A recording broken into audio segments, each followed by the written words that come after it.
Okay, hi everyone. Welcome to the Manhattan Project Town Hall meeting. My name is Jose Vega. Today is September 17th, and today we'll be having Harley Schlanger, who is the national spokesman for the LaRouche organization, who will be kicking off our show. And later in the program, we'll be joined by Kirk Wiebe and Mike Robinson. So let's just go right into it. So Mr. Schlanger, take it away.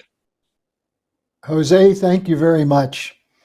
We have a lot to cover today because we're focusing on a dynamic process of transition which is moving very, very rapidly.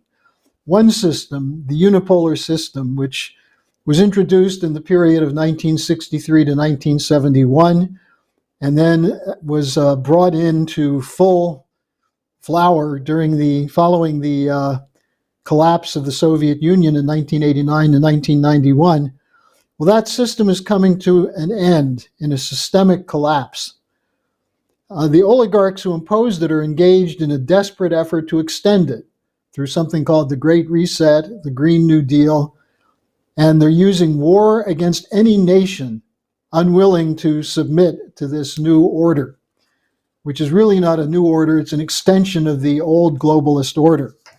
Now, the problem they have is that Russia and China are not going along with it. And many other nations now, especially from the so-called global south or the non-aligned movement, are lining up behind Russia and China. They're showing that they're not willing to submit to this order of the globalists, and they're looking for a new system. Now, part of what is used in this global battle by the losing side, that is the side whose system is collapsing, is something called hybrid warfare, or information warfare, or in the old terms, psychological warfare or brainwashing. And we'll be discussing that in some detail tonight.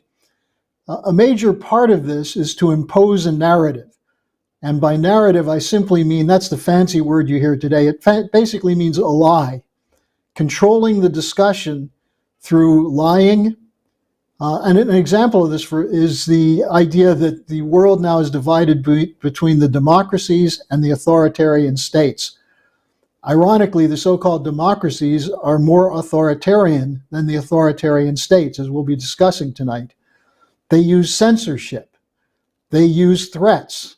And an example of this is what we've been reporting on Ukraine's Center to Combat Disinformation and the website Mirotvorets, which is a hit list. The CCD compiles a hit list, and Mirotvorets makes sure that people on that hit list are isolated, are harassed, intimidated, and including assassinated. That's hardly democratic, but that's an element of the hybrid warfare that we're facing. And there are reports now coming out of the so-called newly liberated territory in eastern Ukraine, of the Ukrainian forces moving in and assassinating officials who were running the government in the areas that were under Russian control. Now, the other part of this hybrid warfare is putting out just straight out disinformation in order to protect the narrative. And I'm going to focus on an example of that this afternoon. And that is the emphasis on Klaus Schwab and the World Economic Forum as the leading elements behind the Great Reset and the Green New Deal. Now, reality is Klaus Schwab is a monster. He's someone who's on record as saying that people who want an improved standard of living are threatening the planet. He's made the comment that we're going to take everything from you and you're going to enjoy it. So there's no question that he's a dastardly figure. And he certainly appears that way, both in his appearance and his speaking. But the focus on him is a little bit off, and I'll explain why in a moment. But he's a late comer to this whole system. And if you really want to understand what we're fighting with the Great Reset and the Green New Deal, you have to go back to this period after the assassination of Kennedy, look at the people who were most likely the ones who pulled the trigger to kill President Kennedy, the ones who covered it up, and the ones who began the process of introducing a new paradigm, namely the post-industrial rock, sex, drug counterculture, to take over the Western world. And we have to say it was relatively successful. Among the people who were instrumental in this were people like George P. Shultz, whose family goes back to the 1920s, and the Synarchy movement with Felix Rohatyn and others, the Morgans, the DuPonts, and so on. Paul Volcker, Henry Kissinger, and Zbigniew Brzezinski. All of them were on the scene in the late 60s, early 70s, especially Shultz, Volcker, and Kissinger, who were there and were instrumental in Nixon's decision to take the dollar off the gold reserve and set the stage for the floating exchange rates, which led to the collapse of physical economy in the Western world. In 1971, in August, when this happened, Lyndon LaRouche intervened forcefully, identifying this as a phase shift identified with Shaktian fascism. That is, the attempt to save the system by moving to a policy modeled on that of Hitler's finance minister Hjalmar Schacht, who was essentially operating on behalf of the City of London, the Bank of England, and the New York Wall Street interests around the Rockefellers, the Bushes, the Harrimans, and others. Now, LaRouche's forecast has proven to be devastatingly accurate. We saw the emergence of this with something called National Security Study Memo 200, a Kissinger document, which was classified for years, which basically said population and too many people are the greatest security threat to the United States, and advocated measures the US government could take to limit population growth, especially in developing sector countries. Another example of this was the Trilateral Commission 1980s project. This was especially associated with the Carter administration, as many of the people who put this together ended up as top officials of the Carter administration and drafted some of the 26 volumes that laid out a strategy which called for the controlled disintegration of the Western economies. The frontman for this, the spokesman for it, was Paul Volcker, who argued before the Congress in 1976 that the West has too high a standard of living. And as Federal Reserve Chairman during the period of the late 70s, early 80s, used that position to raise interest rates through the roof, supposedly to fight inflation. What it actually did was depress the physical economy, shut down nearly half of the steel industry, whole sections of the machine tool production, the agricultural, the high energy intense agricultural sector, and began the process of the deindustrialization of the United States. At the same time, you had the launching of the Green Movement, again identified by LaRouche in the late 60s as a threat to not just the standard of living, but to the sustaining of population on the planet. This was, to some extent, kicked forward by Earth Day in 1970, whose sponsor was a Wisconsin senator named Gaylord Nelson, who was a promoter of the idea of negative population growth. Now, what I'm describing with this was the early part of the Green New Deal. At its heart, it was a revival of a British policy called Malthusianism. The British Crown was at the center of this, including, as LaRouche identified at the time, oligarchs tied to Prince Philip, as well as to, at that time, the young Prince Charles, now King Charles.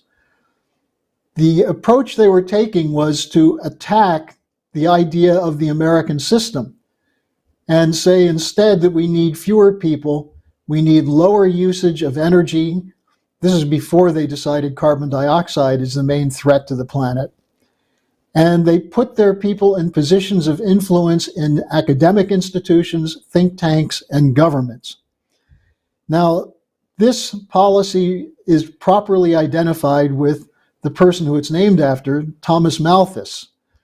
And Malthus argued that population will always grow geometrically, food production arithmetically, therefore there'll always be more people than can be fed, and governments should let the excess people die.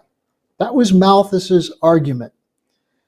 Now, I'm going to show some continuity between Malthus, who is pushing this line as a representative of the British East India Company, and the policies of the British Empire, which still exists today as the center of Malthusianism. By the way, this is another part of the disinformation that many people have fallen for, that there's no such thing as a British Empire. Well, the impetus for many of the policies, including the war in Ukraine right now, and including the Green New Deal and the Great Reset, comes not from Washington and Wall Street, but from London. And we'll be discussing that as we go on today.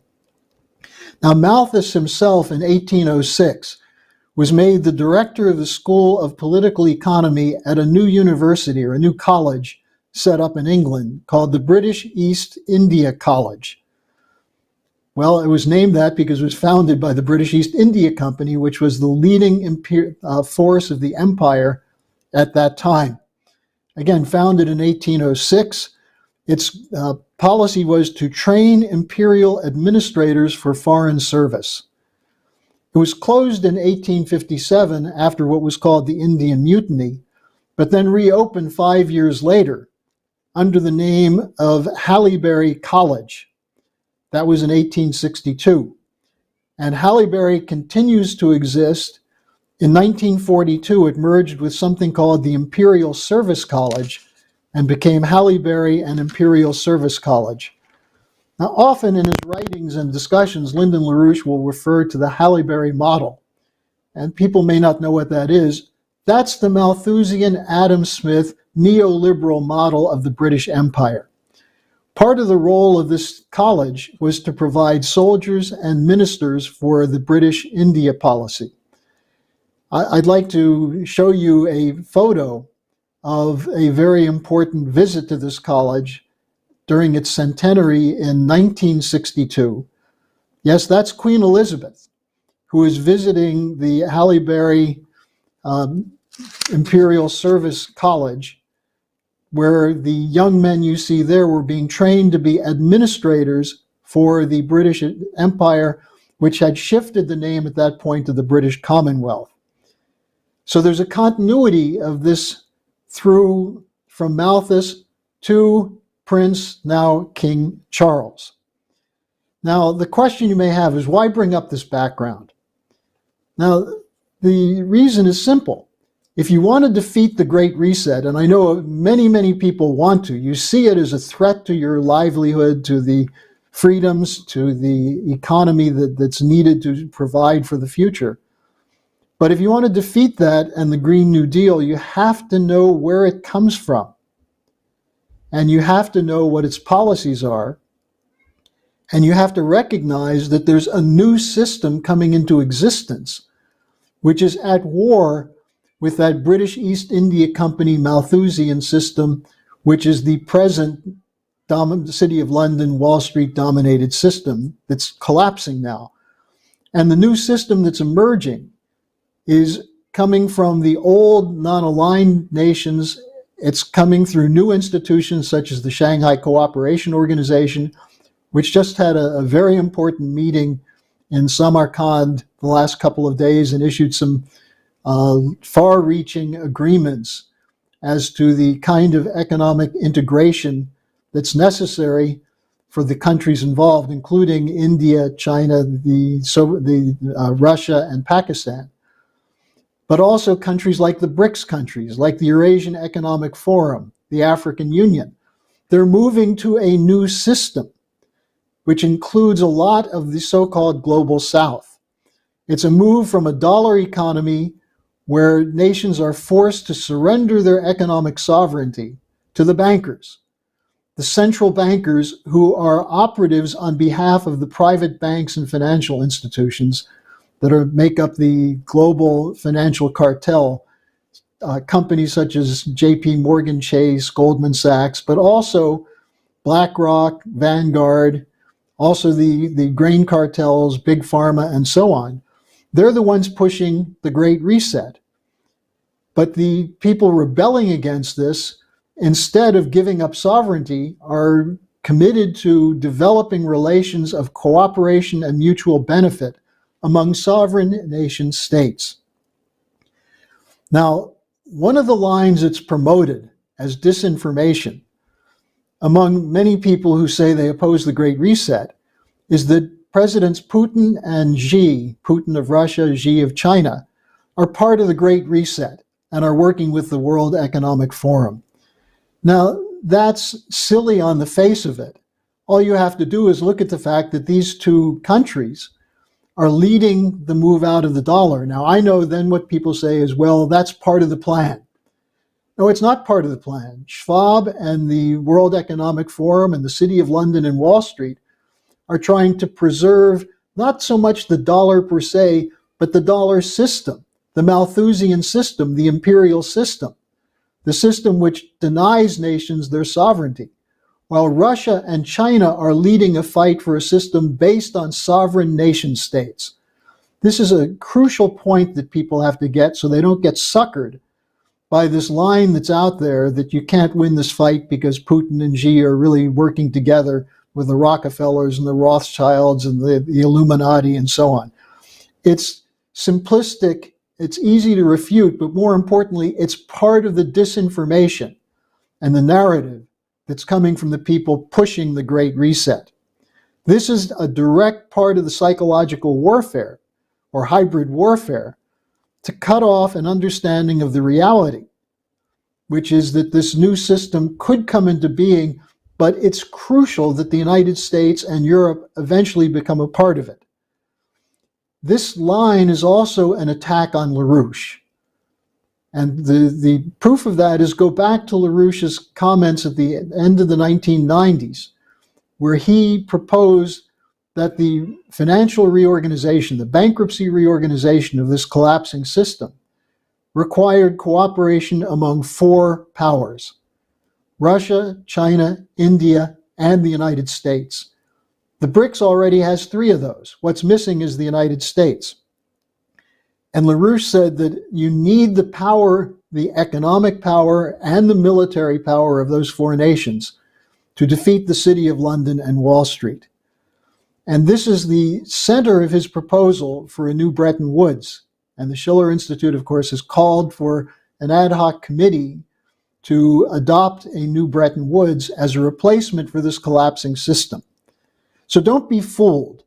Don't fall for the hybrid warfare. Some of you are clear that the Ukraine war is a fraud, that the United States is supporting an undemocratic regime, but that they're creating a new military, which is essentially NATO manned by Ukrainian soldiers, designed to weaken Russia. Now, if the World Economic Forum was part of Russia and China, why would we be targeting Russia and China? And by we, I mean the globalists, targeting Russia and China over Ukraine and Taiwan. So use your head on this and study LaRouche, because this is the key to LaRouche's method of understanding the enemy, what their method is, and how they operate. And that's why I wanted to just introduce this idea of the continuity of the British East India from Parson Malthus at the time of the American Revolution up to the present day, in particular in the new King of England, Prince Charles, who's a dedicated radical Malthusian. Now, we're going to do something now which I think you'll appreciate, which is that last weekend we had the Schiller Institute sponsored a conference which was a tribute to Lyndon LaRouche on what would have been his 100th birthday. In the third panel of the Schiller Institute conference, Helga Zepp-LaRouche announced that she had received a very important and beautiful message for Lynn's 100th birthday from Sergei Glaziev, a leading Russian economist. We're happy to be able to play that video for you in its entirety, for you to get a sense of LaRouche's role in moving this new system forward. So, Jose, can we play the tape? This year, progressive people around the world are observing the centenary of the birth of the brilliant thinker, and I wouldn't hesitate to say prophet of our time, Lyndon LaRouche. Unfortunately, we no longer can converse with him, and it's a pity he did not live to see the day when his warnings about the crash of the world financial system came to pass. Already 30 years ago, and perhaps even earlier, Lyndon LaRouche drew attention to the fact that the inflation of financial bubbles, including derivatives bubbles, and the creation of financial pyramid schemes would inevitably bring about the collapse of the world financial system, and he proposed to adopt timely measures to avert that collapse. If the leaders of the world's nations had listened to the voice of Lyndon LaRouche, then perhaps we might have managed to avoid the social upheavals we confront today as a result of the collapse of the world financial and economic system, which is based on unlimited emission of the dollar and other Western reserve currencies.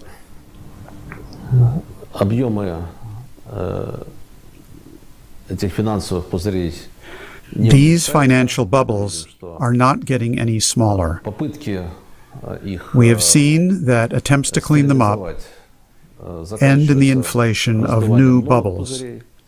Even the crash of 2008, which erased tens of trillions of dollars of people's savings,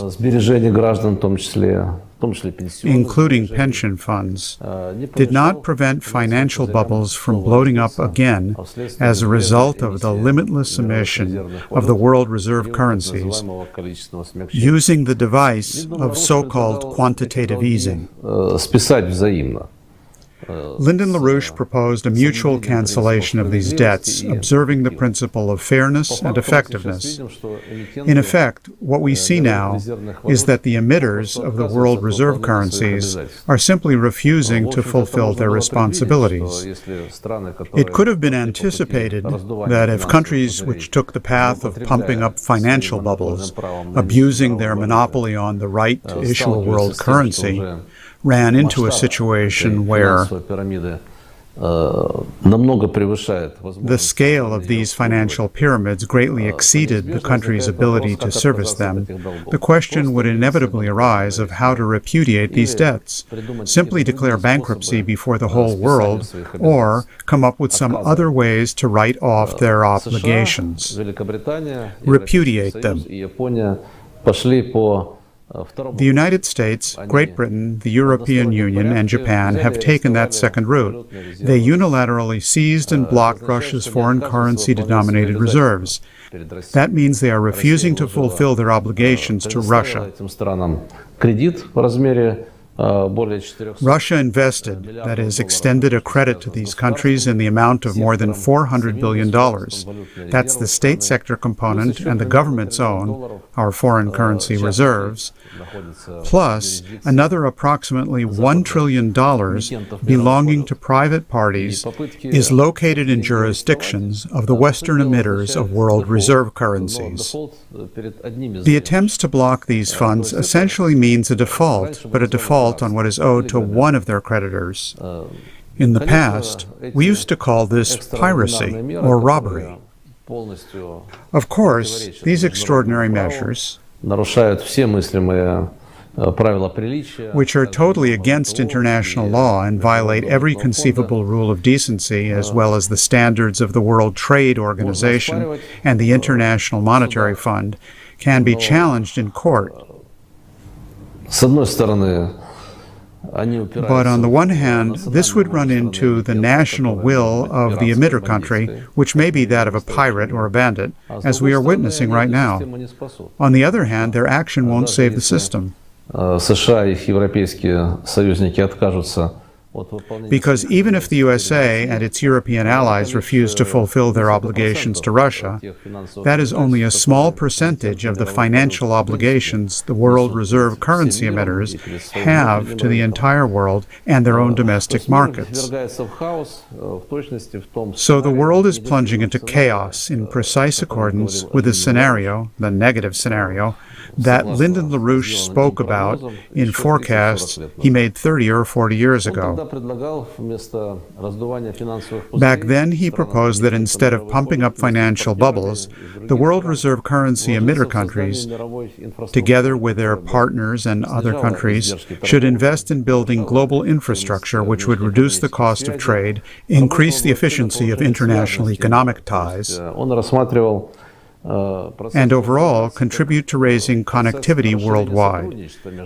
So he viewed the process of globalization as a process of expanding cooperation among countries, rather than attempts by some countries to exploit others. As for the liberal globalization that today is leading to the collapse of the world financial system, LaRouche criticized it.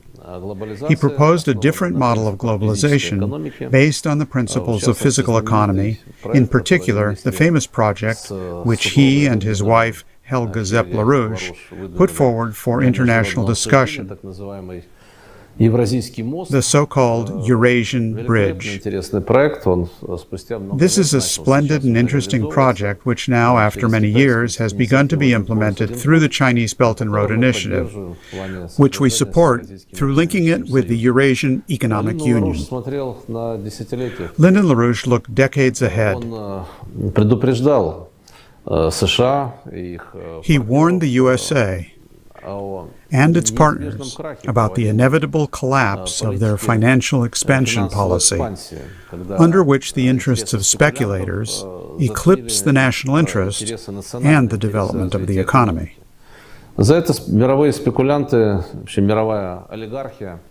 The global speculators and world oligarchy, which are parasites on the monetary emission of world currencies, greatly disliked LaRouche for this. He was persecuted and faced with imprisonment. He ran for the U.S. presidency several times, and if Lyndon LaRouche had been elected president, the world today would be developing in a stable fashion. There would not be the growing chaos, there would not be the worldwide wars and provocations which the global oligarchy does in order to write off its debts. There's a Russian proverb, war writes everything off. In order to write off its debts to Russia as well as to Europe, Washington provoked the war in Ukraine and continues to deepen the confrontation. Things have reached the point where Washington's agents of influence are shelling a nuclear power plant to raise the temperature of the conflict and create the basis for a clash between Russia and all of NATO. NATO aggression against Russia. The present nightmarish moment, with the breakdown of the entire system of international law and of international cooperation, the collapse of the financial system, could have been avoided if the Democratic Party organization had supported LaRouche as their presidential candidate many years ago. But unfortunately, history does not recognize the subjunctive mood. Or, as we tend to put it, no one is a prophet in his own country.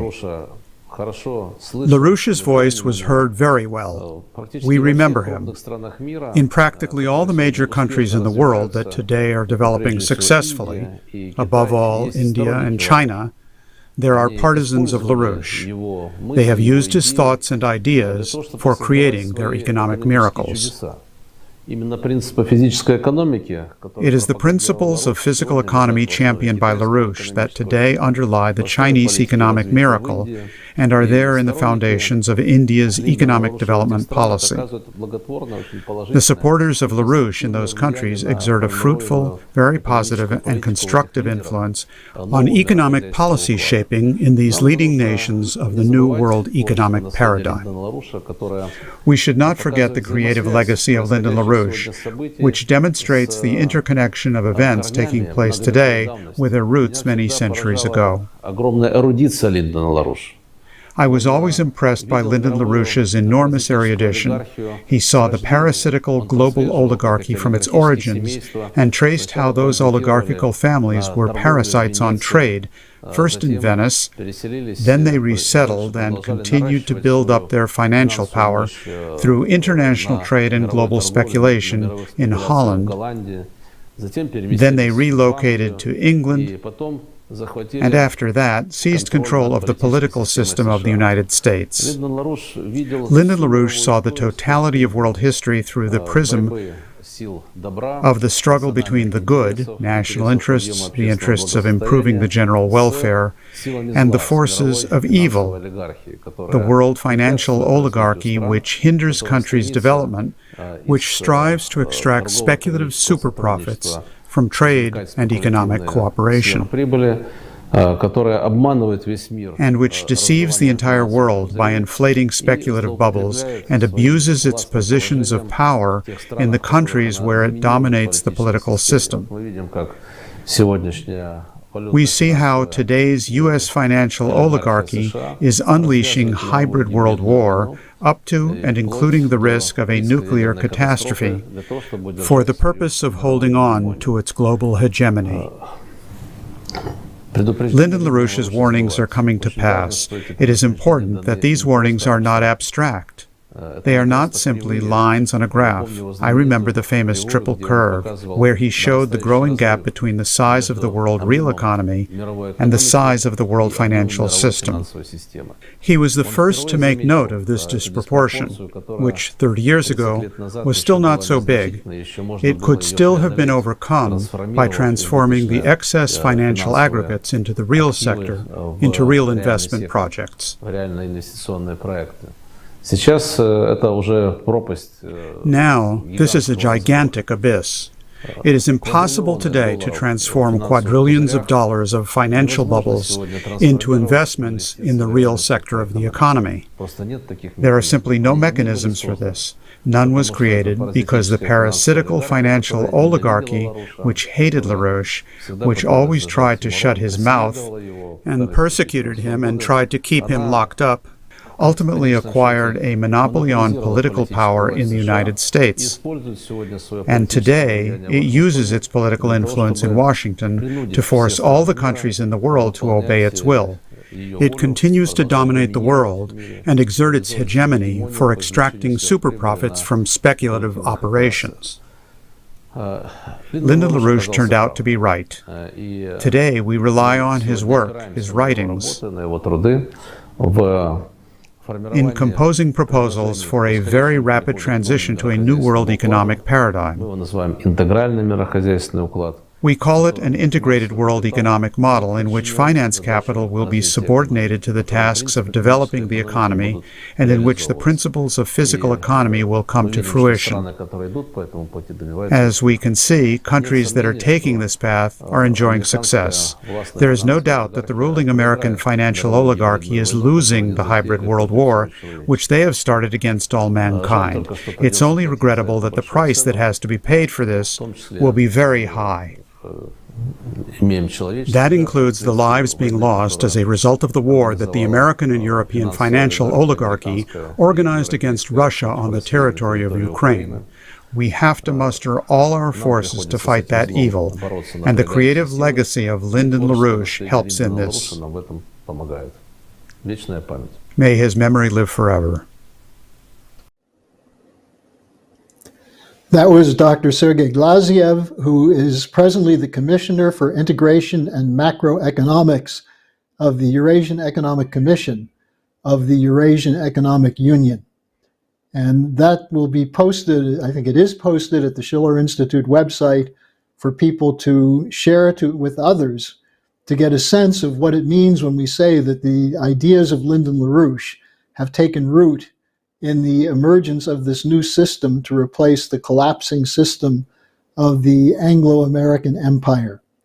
Now, to speak on the ongoing attack on Russia, going back to the time of the collapse of the Soviet Union, through Russiagate, through the war in Ukraine, we're going to hear from Kirk Wiebe.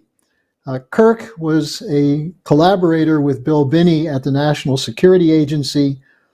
They tried to intervene with a program called Thin Thread, which could have effectively tracked terrorists, including those involved in 9/11. But they were thwarted in favor of a much more expensive program called Trailblazer, which engaged in mass data collection following 9/11 and the implementation of the Patriot Act. Kirk and Binney have spent many years now exposing the treachery of the National Security Agency and the move toward mass data collection. He'll be joining us in a moment, but before he speaks, I want to play a tape of his presentation at the Teardrop Memorial. As we've just gone through the commemoration of 9/11, a year ago at that commemoration, Kirk spoke at this memorial, which was dedicated, or actually was given to the United States by Russia in honor of the people who died on 9/11. So here is what Kirk had to say at that event. I think it was in 2021. Good morning to each of you. Thank you for allowing me to participate in this effort to remember the victims of 9/11 and their families. This is my first such distinction. It is an honor to be with you on this solemn occasion. For those of you who do not know me, my name is Kirk Wiebe. I'm a retired senior intelligence analyst with the National Security Agency and a whistleblower on that agency's mass surveillance program that collects data about everyone, whether or not a person is suspected of committing a crime. In other words, that agency operates unconstitutionally and has done so for about 60% of its existence in the United States government. 16 different government agencies now have access to that data for whatever reason they believe is valid. I am here, like you, to remember the victims of 9/11 and their families, and to thank our Russian friends for such a wonderful, wonderful monument to their memory. I remember that terrible day like it was yesterday. So do you. Indeed, we all remember precisely what we were doing when the realization set in that we were under attack, and the agony of knowing that thousands were hurt or were dying in the process. I am also here to recognize the efforts of the 9/11 families under the leadership of Terry Strada to reveal the truth, the whole truth, and nothing but the truth about the events surrounding that tragic day. Let me suggest that you do not trust the 9/11 Commission report as being the last word, as being complete. It is not. Certain information was given to that commission that was purposefully omitted.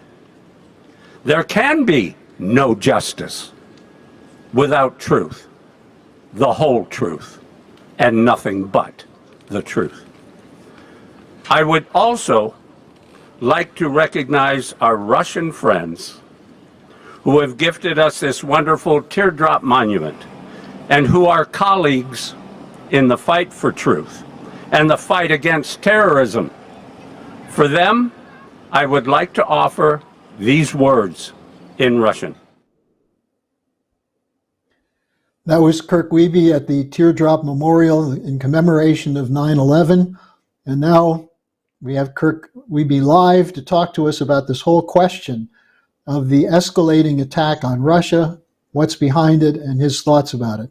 Kirk, welcome to the Manhattan Project. Thank you for having me, Harley. And good day, good evening, wherever you are in the world, to the audience of the Schiller Institute.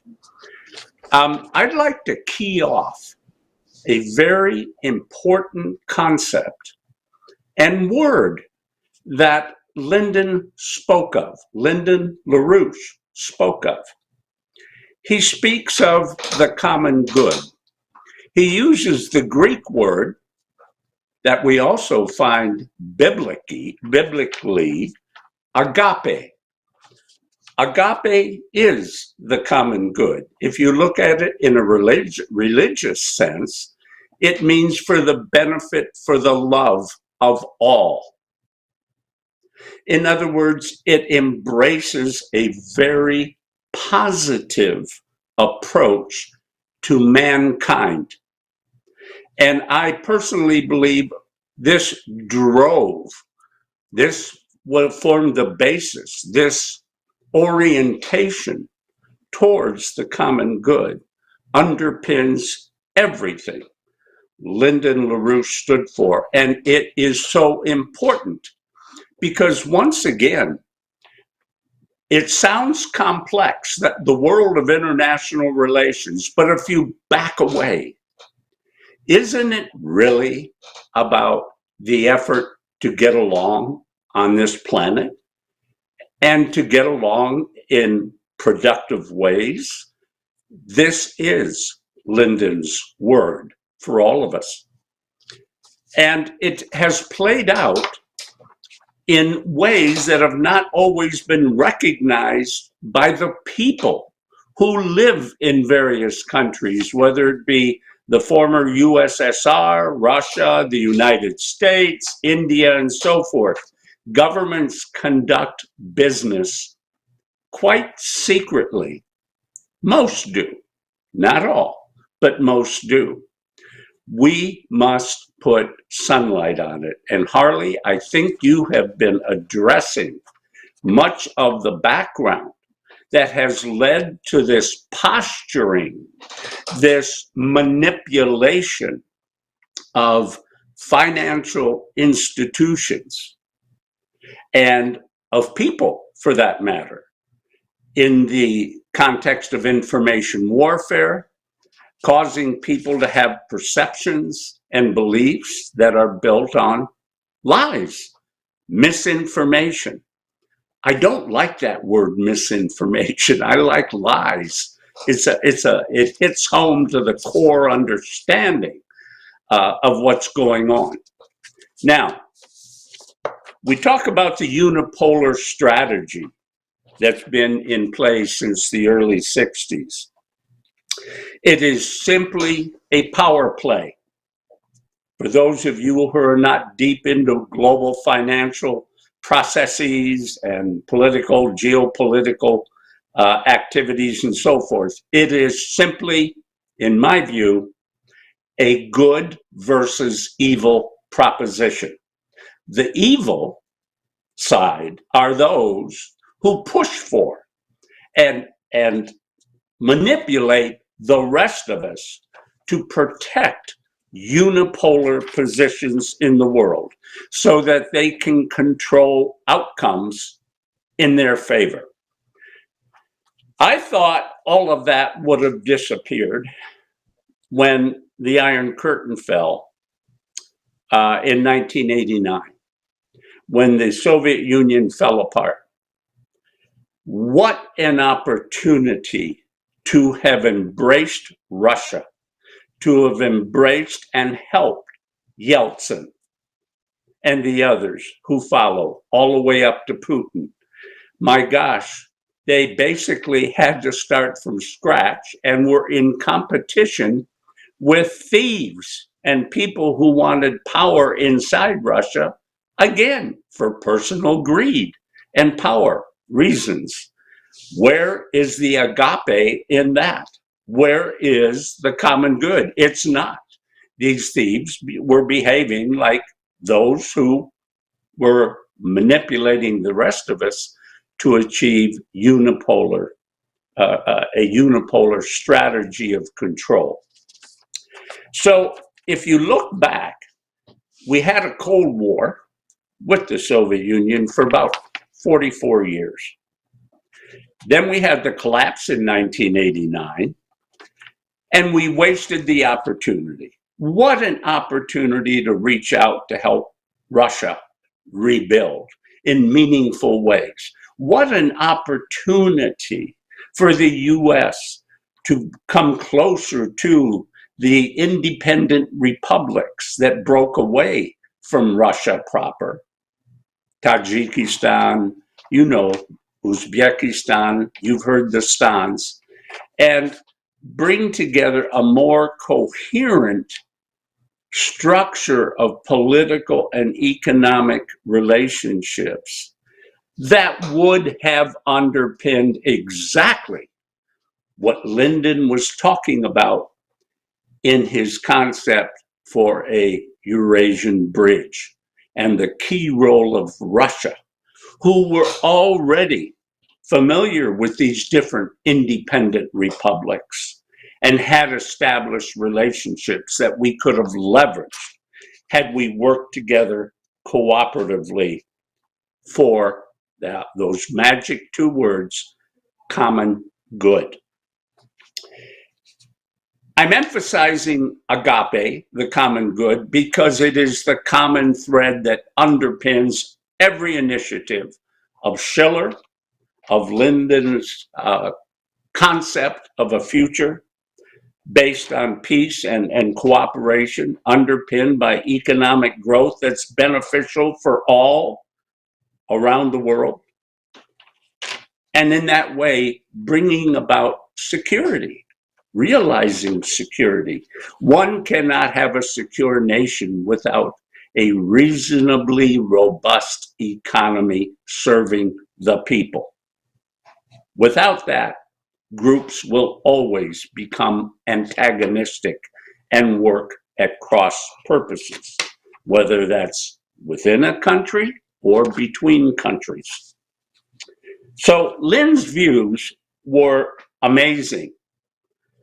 The thing I found very interesting about Sergei Glaziev's comments in the video you just saw was the fact that that wonderful presentation that he gave was humble. It was sincere. Not a hint of political anything that benefits Russia. Not a hint. All of it deals with agape, the common good. And it presents such a wonderful opportunity to all of us right now, if we take appropriate action. It's above my pay grade to decide what that is, but it should be something akin to building allies with Schiller, forming and growing the Schiller Institute and its membership to include more and more people of other nations. The current administration in Washington is going a certain direction. It's not a direction we can stop, but we can begin to capture Lynn's concepts for moving forward. We don't have to sit and wait for somebody else to do that. We can begin and are beginning, as you know. And I would say we need to accelerate it because the world is on the brink of chaos.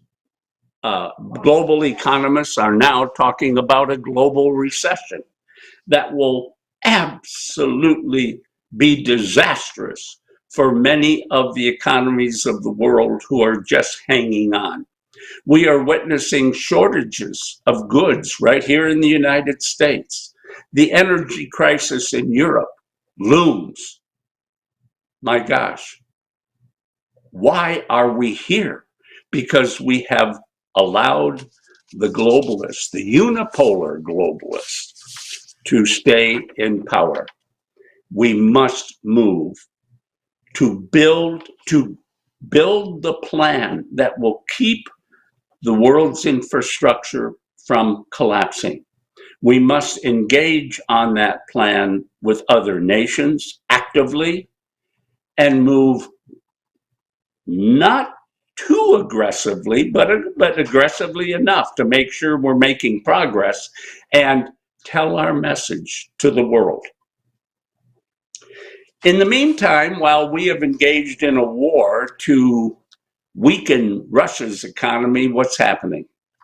Russia looks to Asia and is basically better off for having done so because we have made Russia's life untenable with regard to relationships with Europe and our own country here in the United States.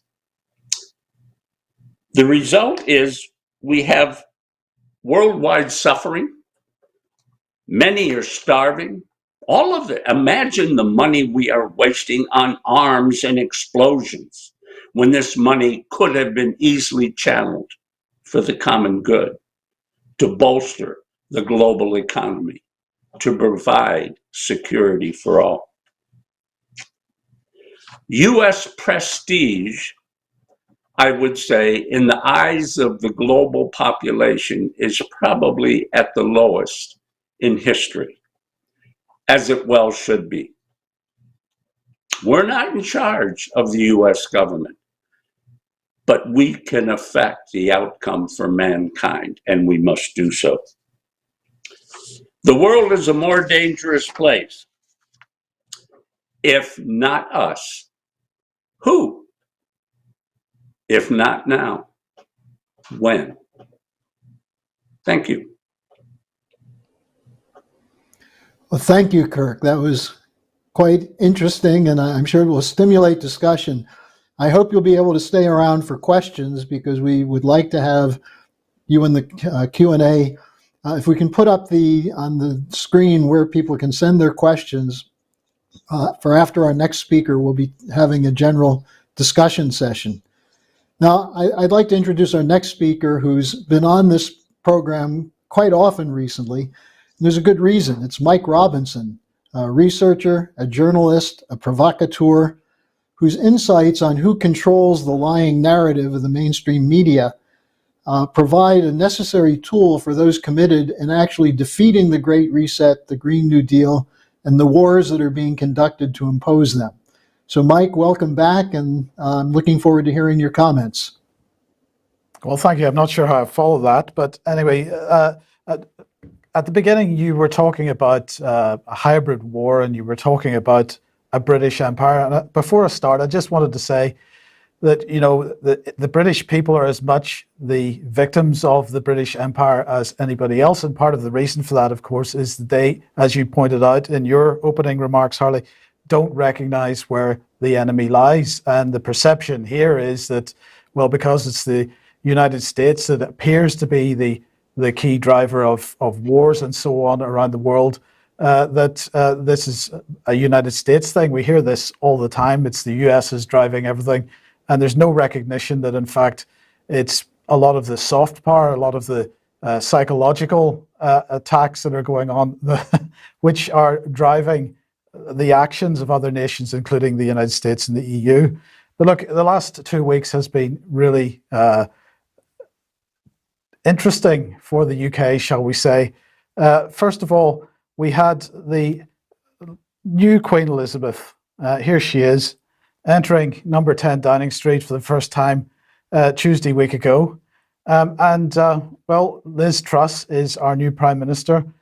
She went to visit the Queen, and the Queen, a day or so later, decided that she didn't want to stick around, and so she passed away. Liz Truss, in the meantime, had appointed a whole bunch of people to be her new cabinet, and she and most of these individuals that you're seeing on screen at the moment closely associated with the World Economic Forum and so on. So the World Economic Forum, as you said, Harley, in your introduction, is being perceived as being a key driver of the Great Reset and so on. We'll come on to that in a second. But as I say, the Queen passed away, and it was left to the BBC, or at least the BBC gave the first announcement. Well, that then introduced 10 days of period of mourning for her, and then the introduction of a new king. Now, that new king is King Charles, of course, the former Prince of Wales. But where was the announcement made? It was made at the Royal Exchange in the City of London. And the relationship between the City of London and the so-called Crown, at least the King of the Monarch of England, of the UK, is a very interesting one, because representatives of the City of London were here for the initial proclamation that Charles was to be king. But of course, as King, Charles is not permitted to enter the City of London without the permission of the Lord Mayor. And there's a whole ceremony involved in the King or the Queen entering the City of London. So the question then is, who is actually considered to be the head of state? Now, let's come back to the World Economic Forum for a second. And of course, many people either are not aware or have forgotten that it was not Klaus Schwab who launched the Great Reset at the World Economic Forum. It was then the then Prince of Wales, Prince Charles, who launched the Great Reset. And the Telegraph here has chosen a very interesting image because he's clearly being presented as a saint. But when we look at the logo there, that's actually a stylized version of the Agenda 2030 logo with the colors and so on.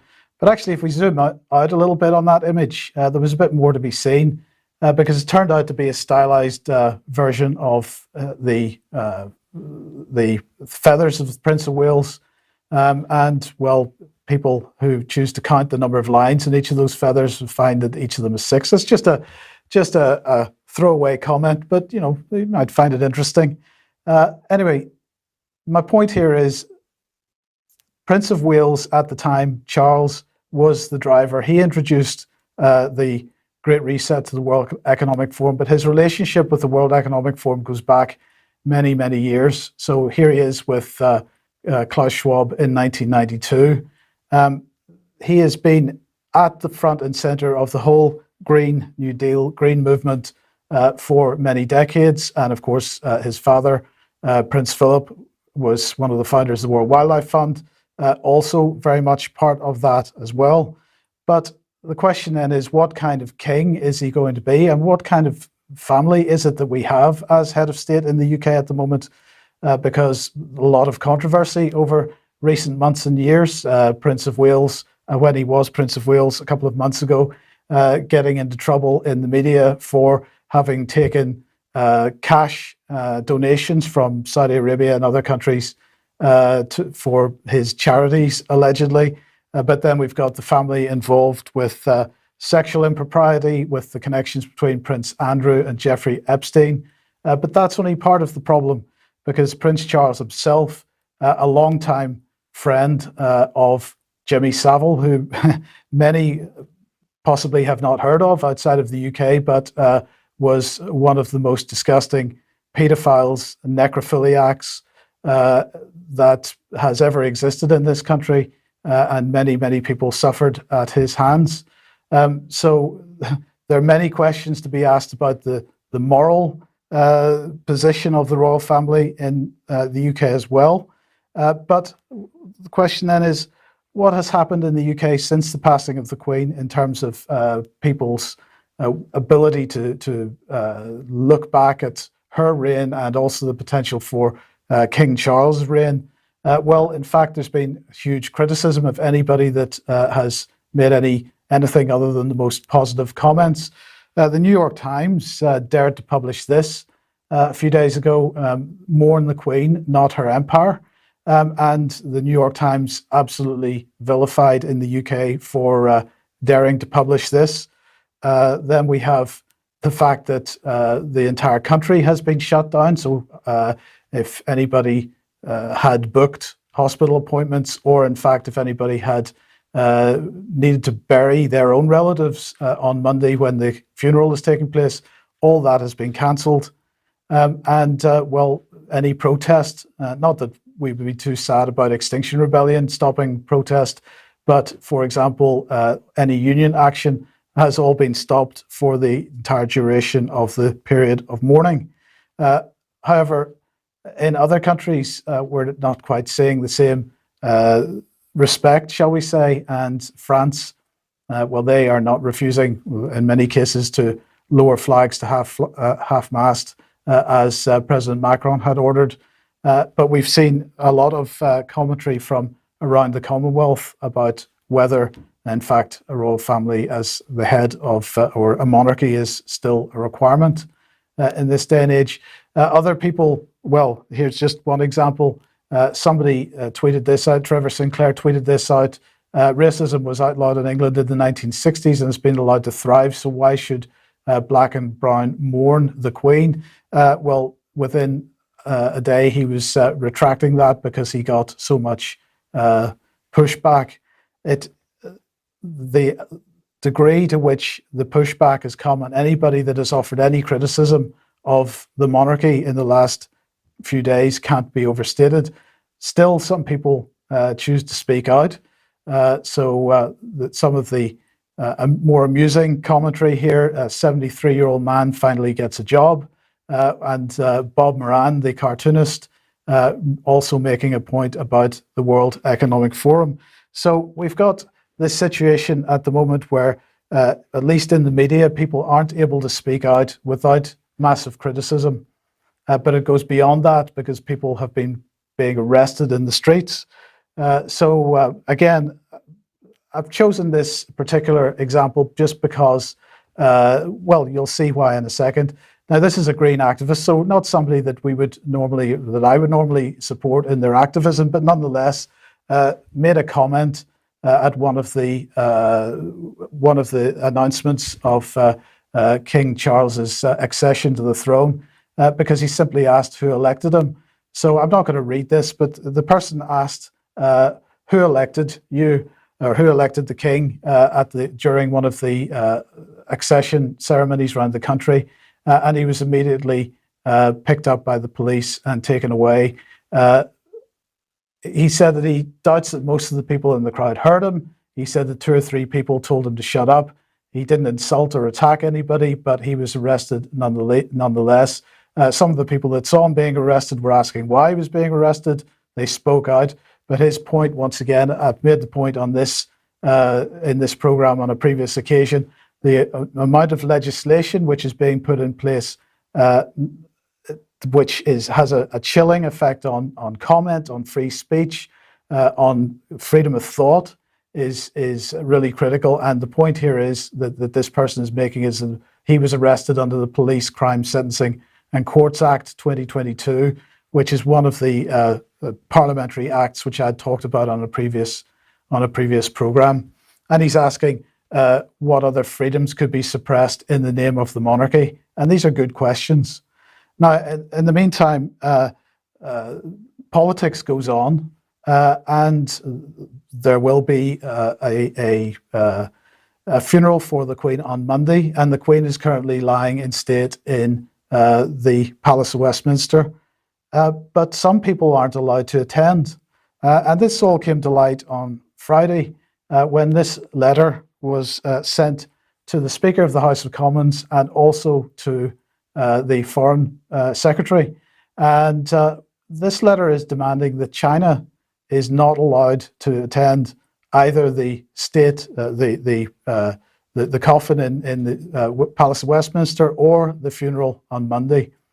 And well, the reason that China should not be allowed to attend, according to these individuals, Ian Duncan Smith MP is one, and Tim Lawton MP is another, and a couple of others signed this letter, is because of China's, what they describe as China's disgraceful human rights record in Xinjiang.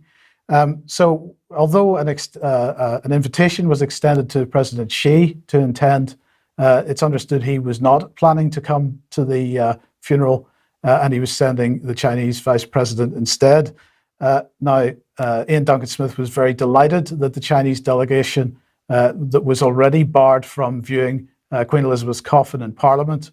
The Speaker of the House of Commons said it was inappropriate for Zhang to meet on the Commons estate in our place of work when this country has imposed sanctions against, when his country has imposed sanctions against some of his members. So he wasn't talking about Xinjiang so much, but that was certainly the point from Ian Duncan Smith.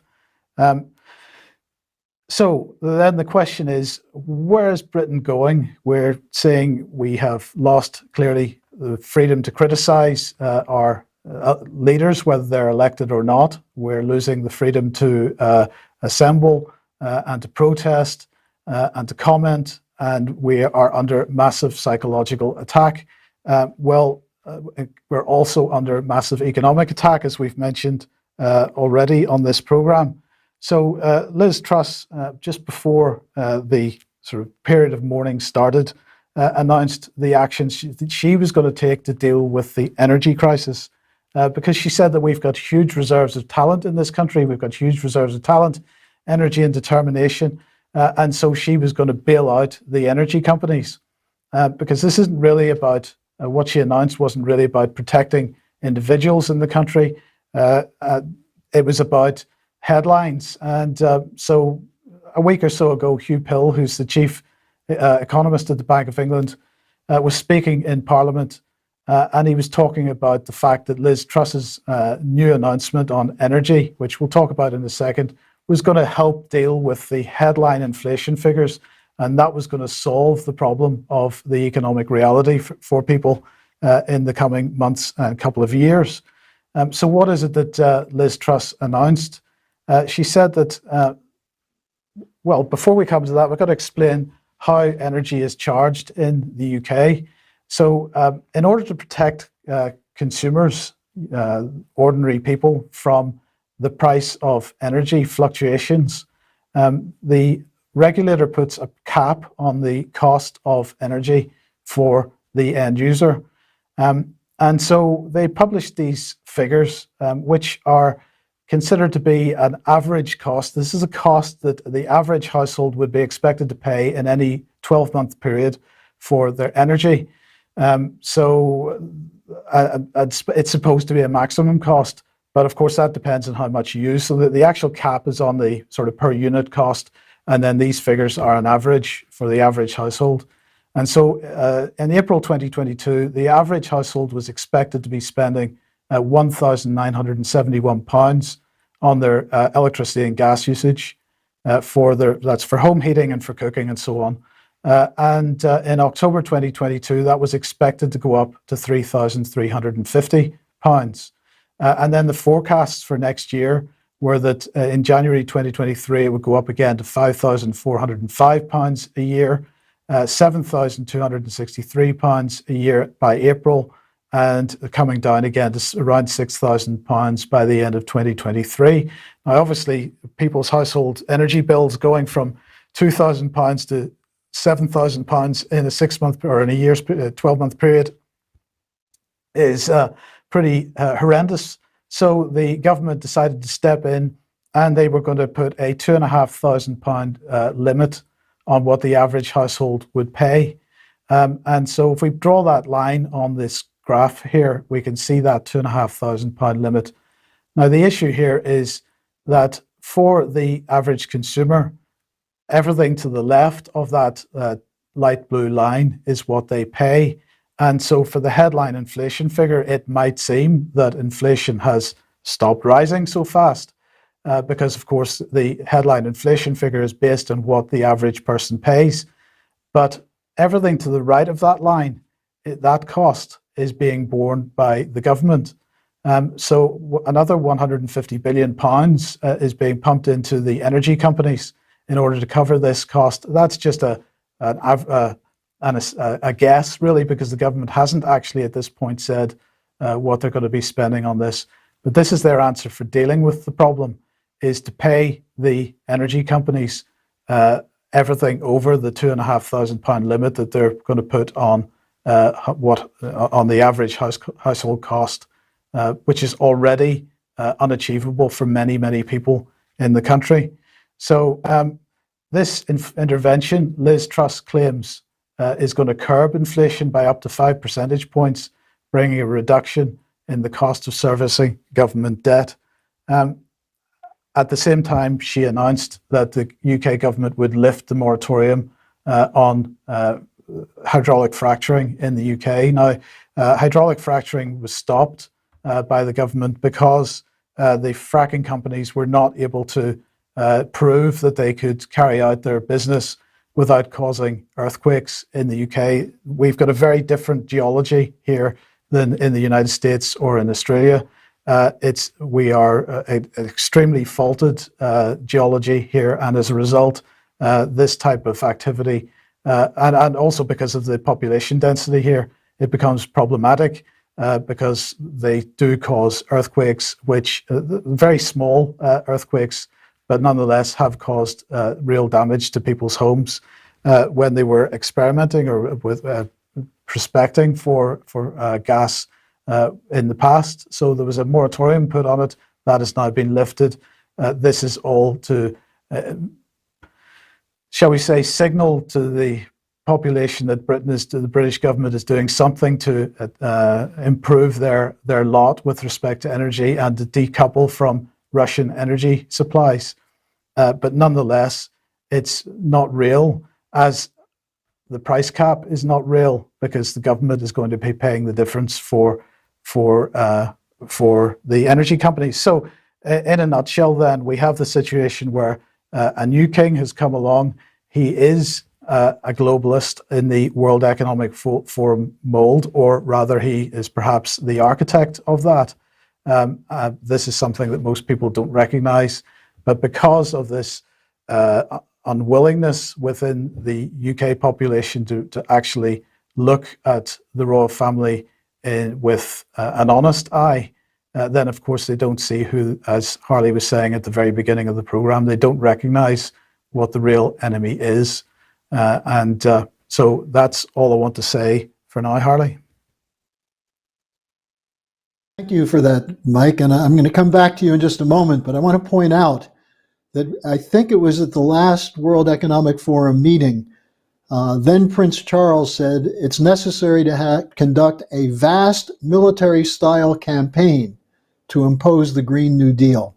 So that's right from his own mouth. Now, the second point I'd make is a lot of people took offense when I talked about Liz Truss was not really elected.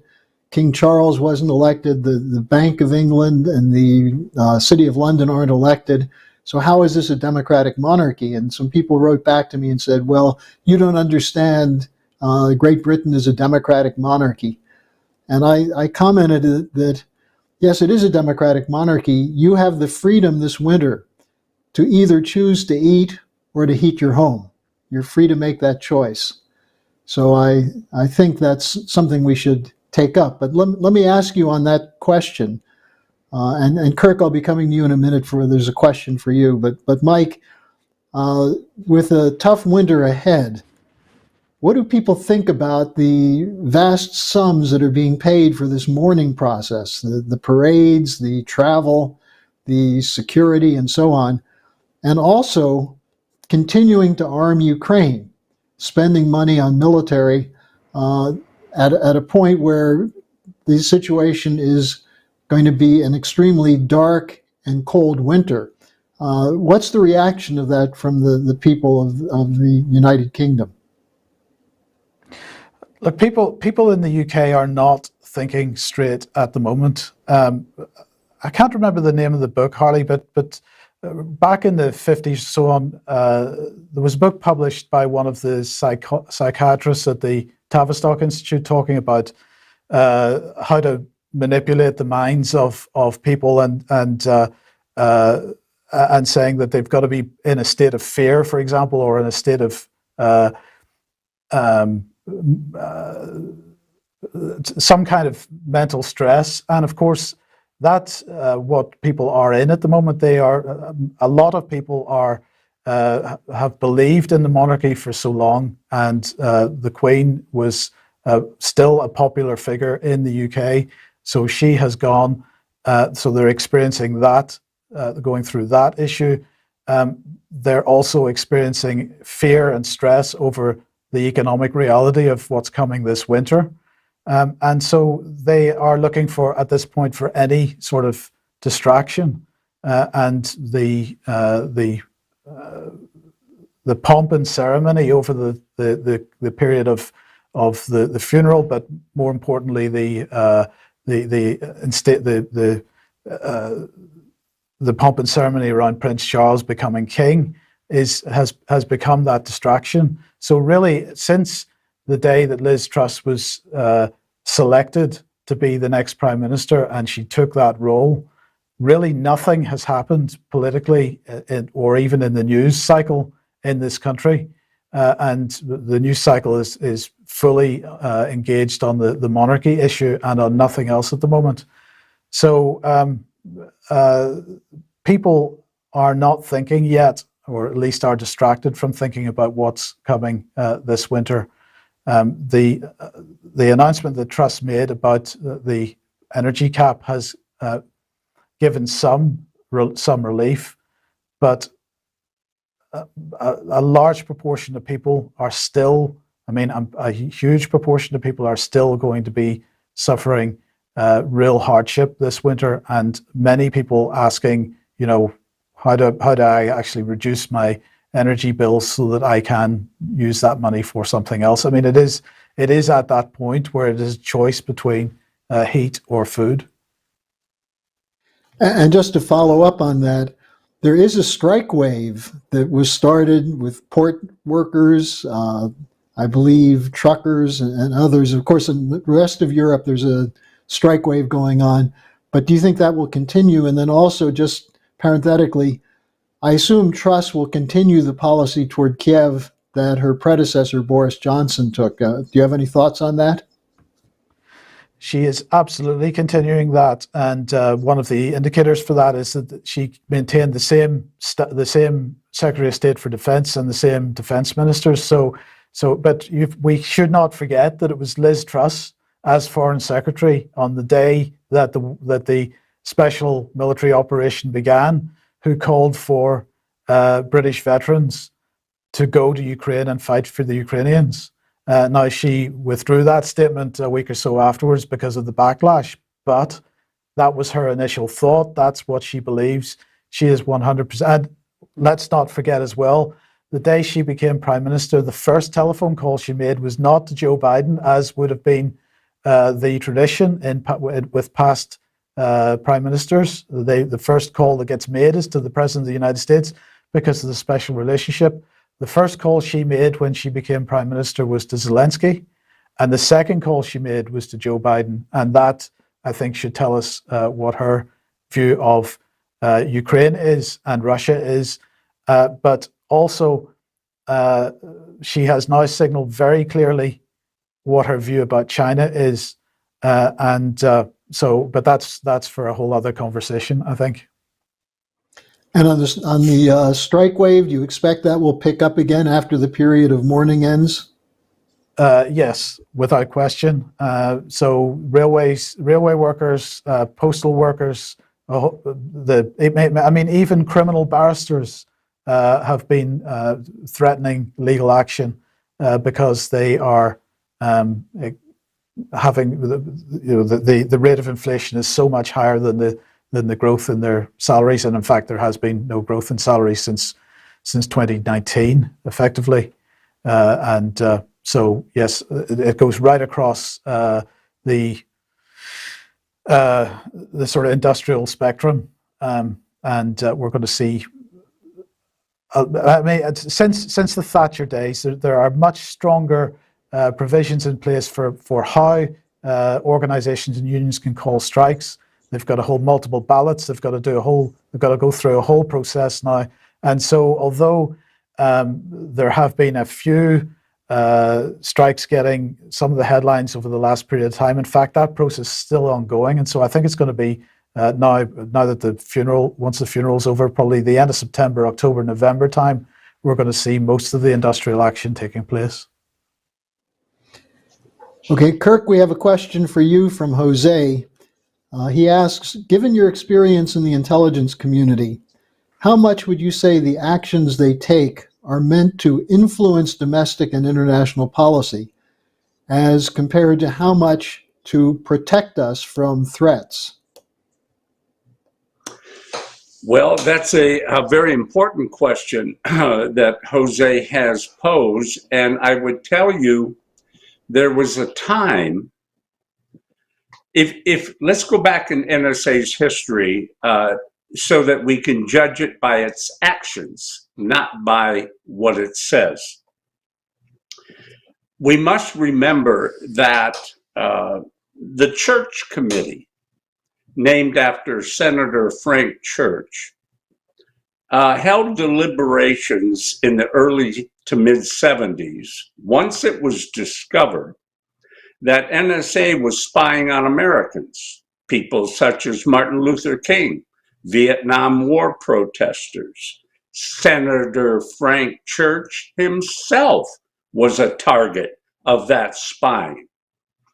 So the Congress formed the Frank Committee, the Church Committee, to look at ways to prevent this from ever happening again. Unfortunately, the fixes were dependent on the goodness and propriety of the intentions of government and the hearts of government. What I mean by that is, once again, the weaknesses of mankind have shown themselves in the fact that NSA has virtually ignored the spirit and intent of the Church Committee and has begun to spy again. But because of the technology available in this millennium, it's on a larger scale than ever contemplated before. Because of the internet and the mass use of internet and the fact that the internet touches so many people, it provides the perfect platform for spying on messages, on discussions, on papers, on virtually everything we do. Because of this propensity to violate principles of decency, indeed the principles embraced by the US Constitution, the Fourth Amendment, the Fifth Amendment, the Sixth, all of our amendments, those have been ignored purposefully. And now we have an intelligence community that is leveraged, yes, in part for national security, but also for political advantage. And that's why we see the FBI, you won't hear that NSA's done anything, but when you hear about, when you can know in your mind that all the other agencies are accessing much of the collection of the NSA as given to them by one of the last acts performed by Barack Obama before he left office, was to grant access by 16 additional agencies to NSA's collection. Now, when you broaden that scope of surveillance to that effect, no one is safe from the eyes, ears of the intelligence community. And the FBI is acting empowered by that knowledge, and they use it. Total wrong intent in terms of anyone's vision, whether it be Frank Church or anyone else. We have weaponized against Americans, indeed against all people, our intelligence community, far beyond any need for national security. And that's a real problem that's got to be corrected this next election. And I pray it is so. And Kirk, just a brief follow-up on that. What do you think, what do you make of Biden's speeches accusing, quote, MAGA people, unquote, of being a threat to democracy and domestic terrorists? Do you see this as a criminalizing of dissent and paving the way for a new, tougher Patriot Act in the context of what you just said? Well, it's paving the way for dictatorship, oligarchy here in the United States. It is paving the way to remove the Constitution as our guide for human relations and governance within this country. It is an overt aggressive effort to convince the American people that we who cherish the Constitution are the problem.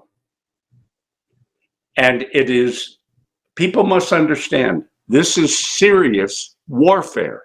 These aren't pleasant exchanges and normal political discourse. This is a direct attack on our freedoms in this country as outlined in the Constitution. If we lose this war, the country will spin into chaos. We'll probably see civil war. We may see a secession of states, probably red states, seceding from the Union. I mean, you can think about the ways this thing could spin out of control. People will not live under a dictatorship in this nation. And Mike, the same person posed for you. Has there been any response in the United Kingdom, any coverage or response to Biden's comments about domestic threats and dangerous terrorists in the MAGA movement? And also, given the reporting that we've done with the Schiller Institute press conference last week on the hit list, the kill list of people who speak against the war, who speak against NATO arming of Ukraine, has there been any coverage of that in the United Kingdom or any awareness of that? So 2 parts on the Biden question and then on the Committee to Counter Disinformation and the Mirot Vodets kill list. No, it's a simple answer to that. I mean, there literally, Harley, has been nothing in the news really beyond the monarchy situation for a week and a half.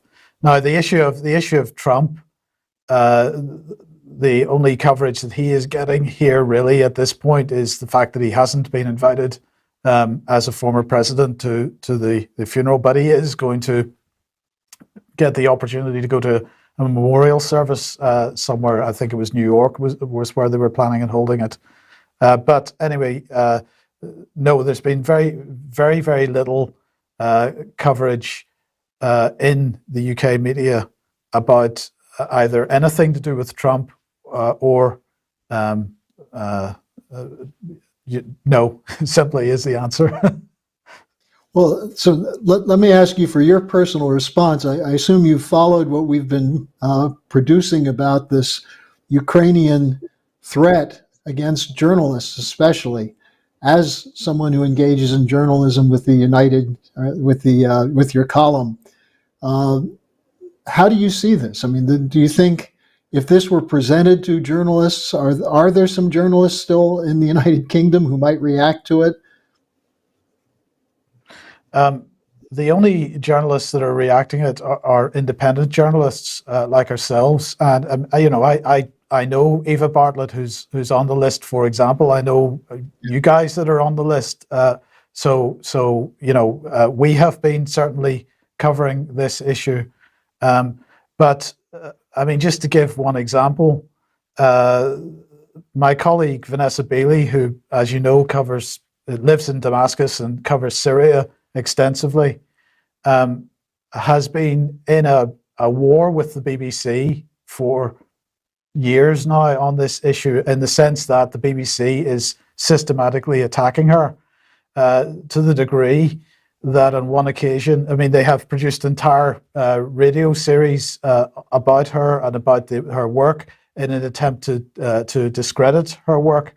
But one particularly egregious incident was where they published a photograph of her car, or of her automobile, which is quite distinctive in one way, but they published it, they published her number plate, they captioned the image as it being her car, and they made very clear in that caption that this is the woman who is, writing articles which are attempting to discredit the rebels in Syria, to discredit the White Helmets, and so on. So this was the BBC, supposedly the arbiter of truth and balance, absolutely effectively calling for, or at least in the full knowledge that she is potentially in dangerous situations in Syria, and effectively giving or calling for her harm in some way.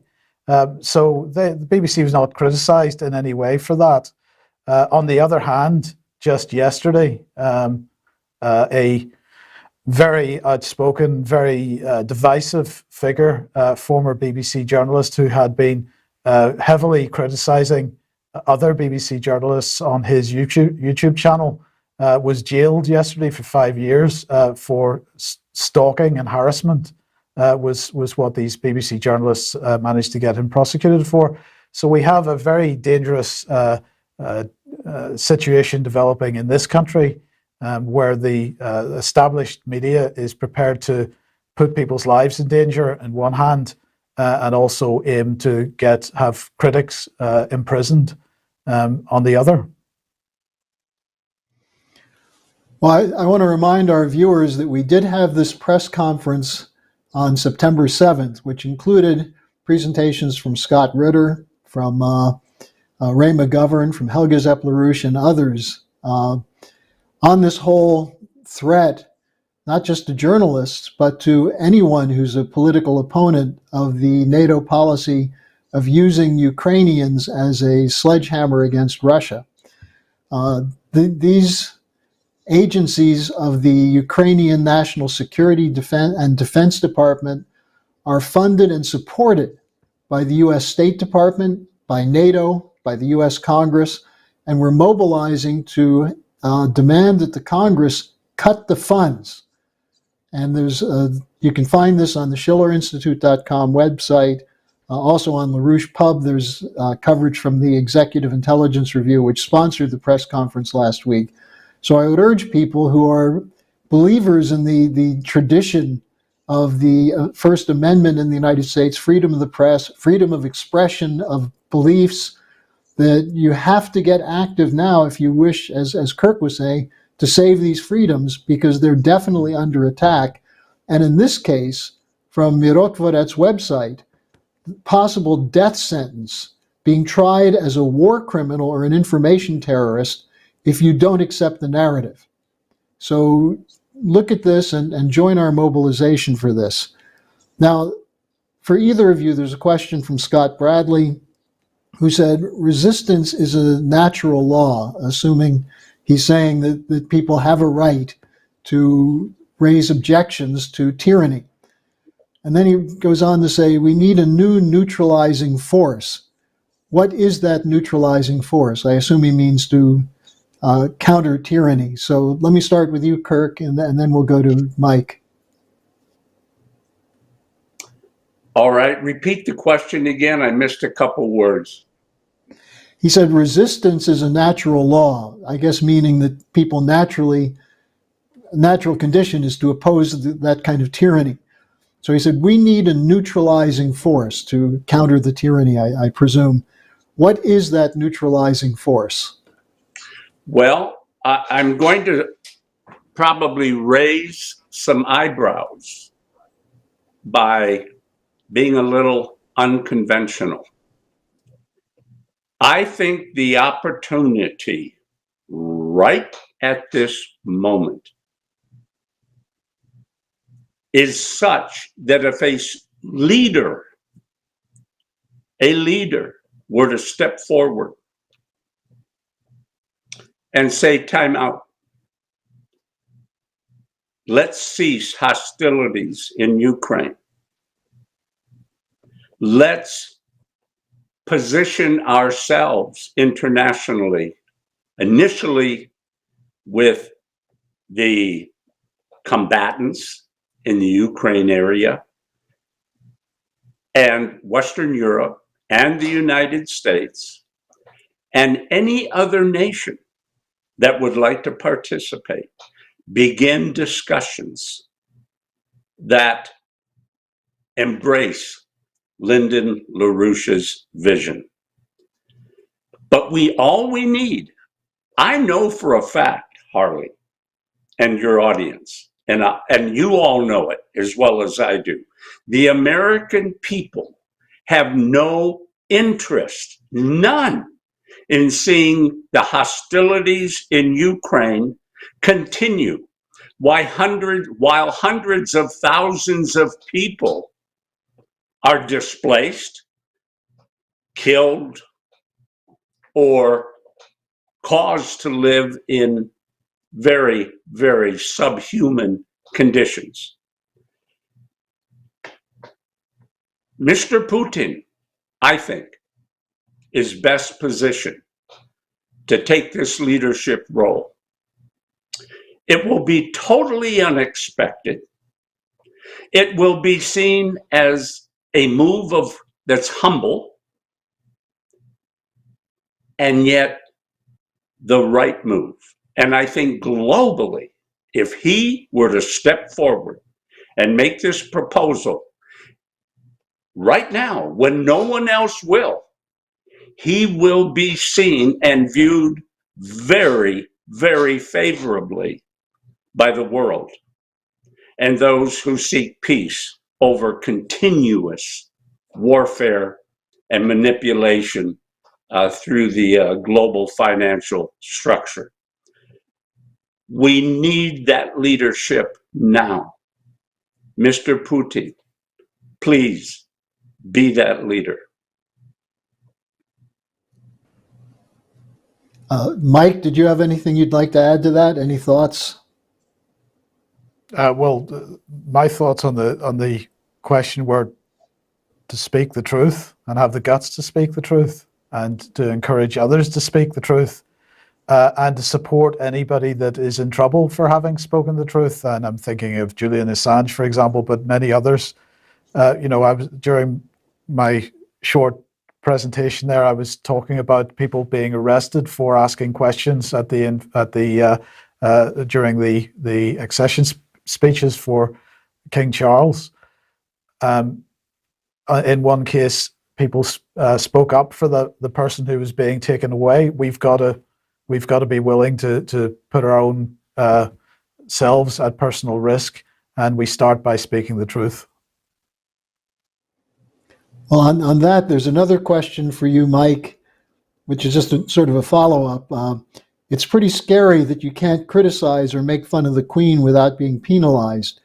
Do you think this will wake up people around the world to see how backwards culture around the monarchy is? I think I will say that we see from the global South a different reaction, including within the Commonwealth countries, a different reaction than we're seeing from the transatlantic. But what do you think? Is this a possible point of change? There's two things going on here. The first is the reaction of the establishment, the police, or whoever it happens to be, in the sense that the initial reaction is just to arrest anybody. It's not just with respect to the monarchy either. On Thursday last week, a group of people in Essex decided to hold a small demonstration about the Ukrainian war. They displayed a Russian flag. Because they were displaying a Russian flag, they were immediately arrested on the basis that they were causing distress to other people that were witnessing their demonstration. So on one hand, we've got the reaction from the establishment to any counter-narrative, but on the other hand, we've got the reaction from other people in society, so-called cancel culture. A lot of the pressure on people to shut up and not speak out and not criticize the monarchy has come not from the establishment, but from other ordinary people. And of course, this isn't just limited again to the area of the monarchy. It's right across the political sphere and political discussion. So there are two things going on there, and they're sort of related in many ways, but parallel at the same time. So again, this comes back to this issue of being willing to speak and not worry about what kind of response you're going to get. And that's really all. Okay, I'm going to take this next question. It's from Steve Kaler, who writes, there's no way to honor or pay for the $2,000 trillion of gambling claims, referring to the global debt of the speculative markets. He said, why not agree to freeze these claims and set up credit for development? Well, that's exactly what LaRouche's proposal was.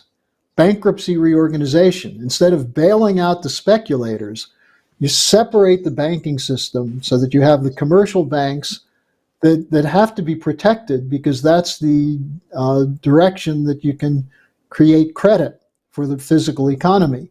That's also people's savings, people's checking accounts, and so on. But you don't protect the speculative investment banks. You have an iron wall between them. That's Glass-Steagall.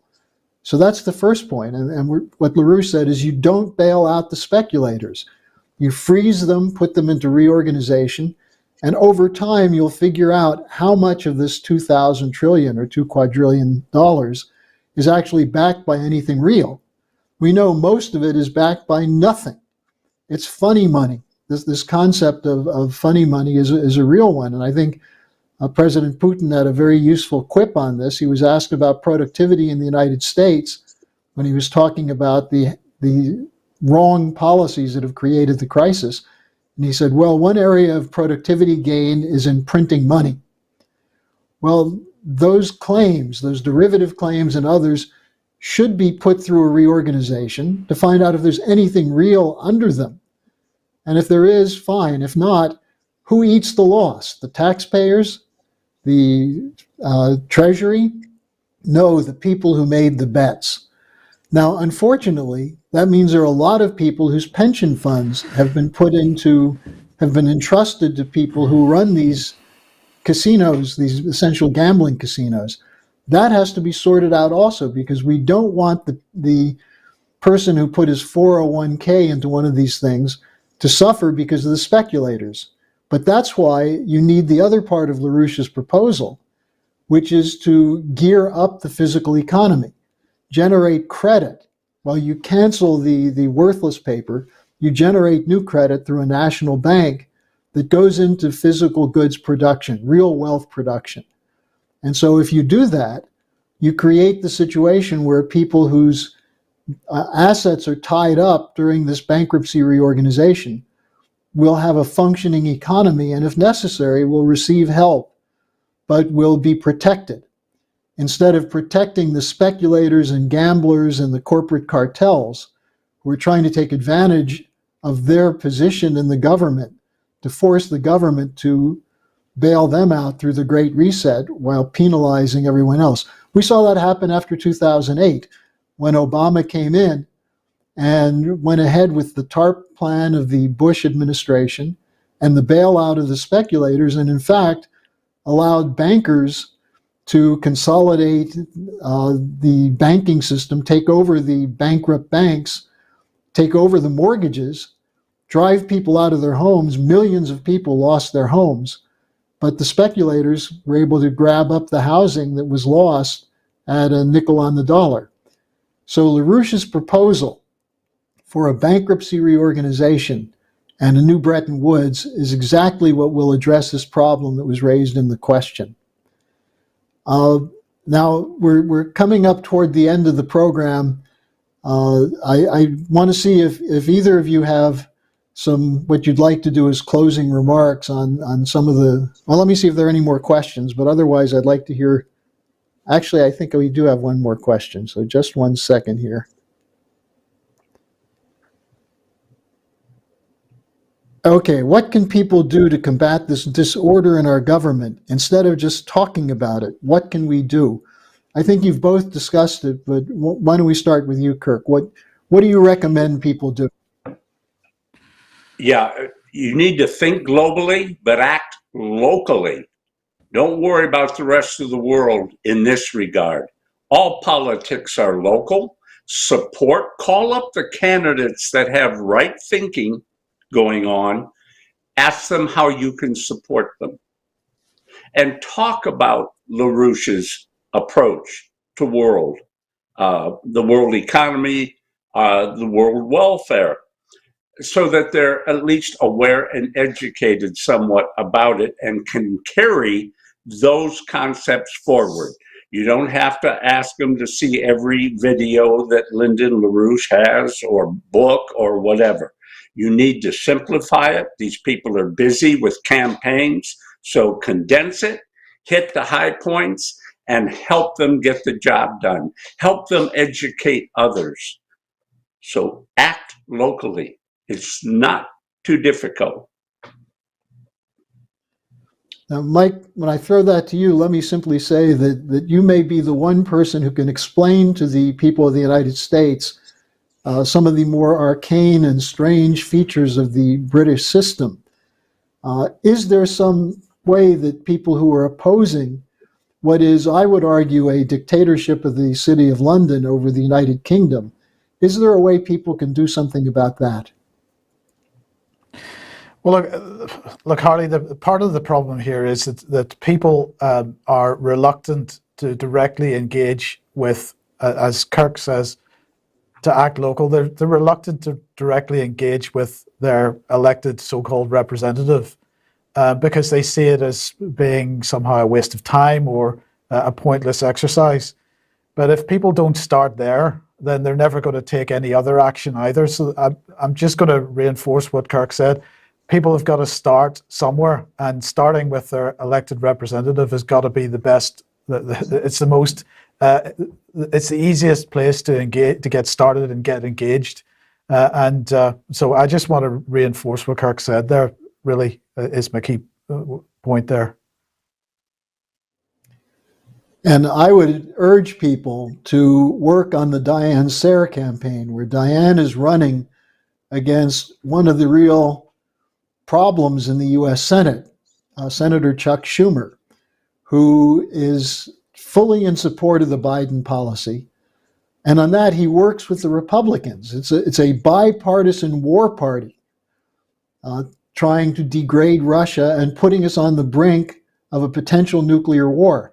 I think while talking about engaging locally, we have to keep up front something that Helga LaRouche keeps stressing, which is that we are facing a danger of nuclear war.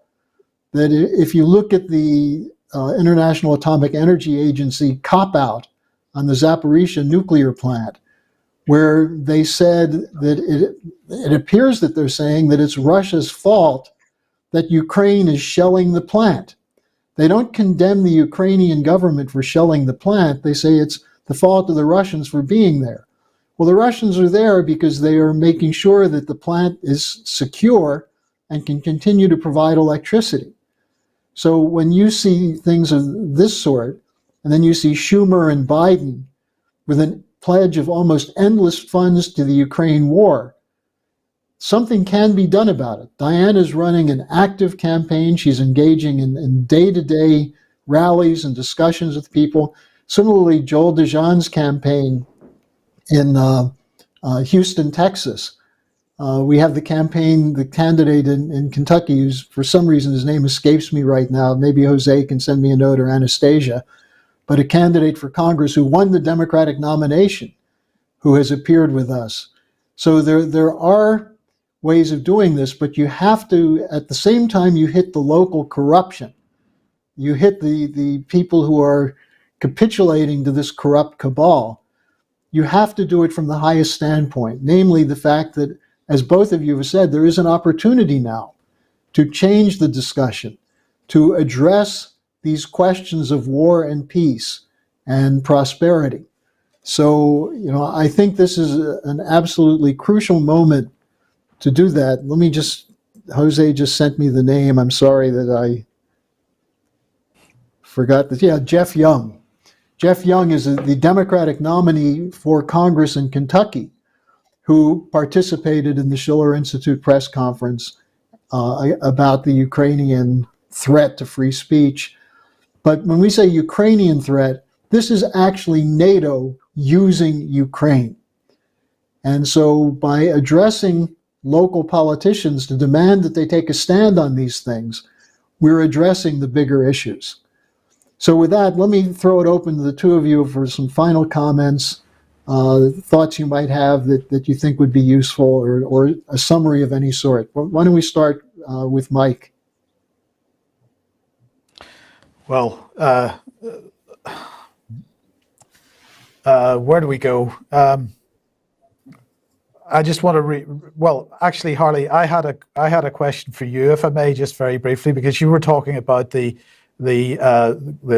Glass-Steagall issue and so on, and what came to my mind at that point was, well, actually, the only reason that the United States and the United Kingdom are able to, and NATO are able to continue this, is because of the money printing.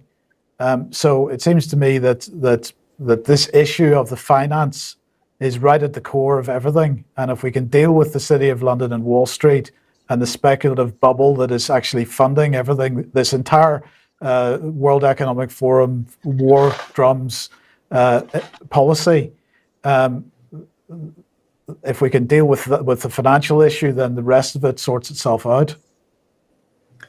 It's absolutely right. That's Lyndon LaRouche has often said that the way to change this is take the power away from the people who have the money, who use it to buy the elected officials.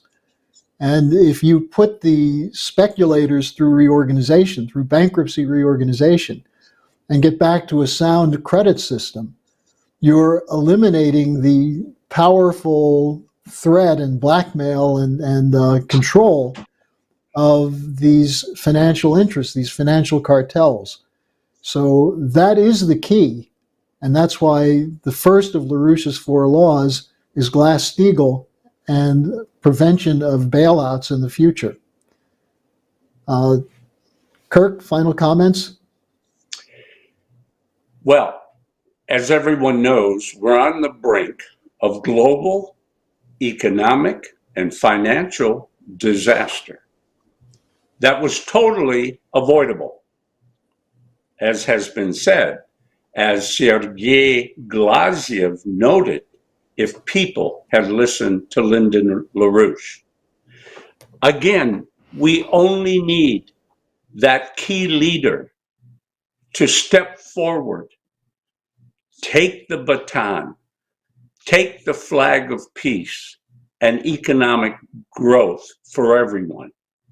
Step forward, stop the war in Ukraine, cease all operations, and call for an international dialogue that embraces the concepts that Lyndon LaRouche has espoused. It's that simple. Well, Kirk and Mike, let me thank you for your participation today. In conclusion, I want to call on the younger people out there to respond to a new initiative that we will be taking for an international youth conference, which will take place on, I think we have the poster on it that we can post on the screen, that will be a live conference in Manhattan on October 15th. And it will include a number of different organizations. Helga will be speaking, Diane Sarah will be speaking, Daniel Burke, Jackson Hinkle, who some people may know as a prominent podcaster. And the topic is going to be the new paradigm versus genocidal neoliberal system. Defeat green fascism. And the idea is, as we all know, that to do what was just laid out by both Mike and Kirk and this discussion overall, we need to engage the people who have the most energy and also the most to gain from winning this fight. You know, it's not to say that we are writing off older people. In fact, sometimes you find that the most passionate people committed to defending the freedoms we have and defending, who remember what it was like when we had a productive economy, are people who were around in the 50s, 60s, and 70s. But we need an infusion of young people. And we're seeing a hunger among young people for truth. They don't want to be lied to. Some of them have a sense that they're being lied to. Of course, if you spend a lot of time on social media, you know a lot of what passes as day-to-day conversation is people lying. Mm-hmm. But there are people who don't want that. And so if we can put that back up again, we'll be reporting, we'll be putting out a leaflet on this to encourage people to attend this conference. Again, October 15th, an International Youth Conference. And I would urge our viewers, young and old, to participate in it. But if you can get to New York, if you can get to Manhattan for it, you should, because this will be an opportunity to engage in the kind of dialogue that both Mike and Kirk were saying we need if we're going to win this fight. So I'd like to thank our viewers for joining us today. As always, we'll be back next Saturday afternoon for the Manhattan Project.